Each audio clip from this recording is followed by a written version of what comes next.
gente tá tendo muito mais derrotas, muito mais perdas do que vitórias, né?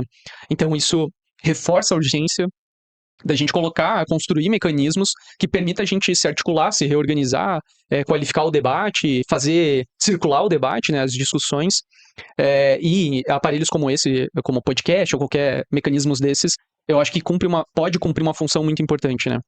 Porque se a gente for pegar dos últimos das últimas décadas para cá, a gente tá entrando. Essa é meio que a marca comum. Não sei se tu percebe isso, mas começa a se fazer uma análise de conjuntura. A primeira análise que a gente tem que fazer, e geralmente as análises, quando a gente lê, elas passam isso, a primeira coisa que a gente tem que perceber, olha, desde a década de 80, ou sobretudo a partir da década de 90, a gente tá na merda. A gente tá entrando no buraco, digamos assim. A gente tá ficando cada vez pior.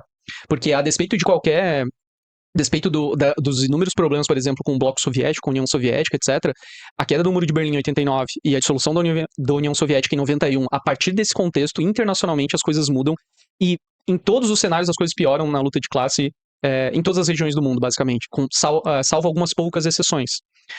E no Brasil não é diferente, né? Porque dali em diante, da década de 90 em diante, que a gente vai entrar no contexto mais propriamente das reformas neoliberais, né? Então, a partir desse contexto com FHC, etc., e dali em diante, as coisas só pioram.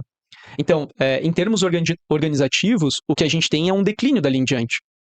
Para nós, no Brasil, se entre a década de 70 e a década de 80, em que a gente está passando pela redemocratização, a gente tem um ascenso das lutas, então a gente cria novas organizações, novos sindicatos, novos aparelhos, novos fóruns, novas associações, etc. Do final da década de 80 para a década de 90 para cá, a gente tem visto, salvo algumas exceções, um rebaixamento, né? Então a gente está nessa situação hoje. A gente está...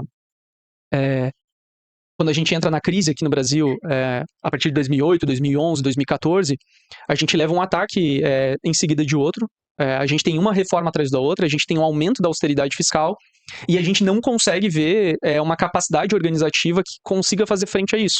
Não à toa, um dos debates polêmicos hoje, polêmicos em alguma parte, né? Mas um dos debates que circulou bastante recentemente na esquerda é sobre o debate sobre a esquerda estar morta, né? A esquerda está morta nesse sentido, né? De que a gente não tá conseguindo fazer frente, né? Vê, se a gente for fazer um balanço dos últimos anos, ou fazer um saldo do que a gente ganhou, o que a gente perdeu. A gente tá...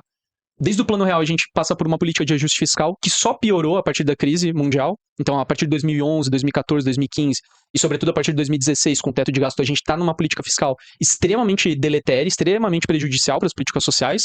Isso se mantém no governo Lula, como tu tinha citado, né? Então, a gente entra no governo Lula, uma política de teto de gasto se mantém. A gente tem uma série de reformas.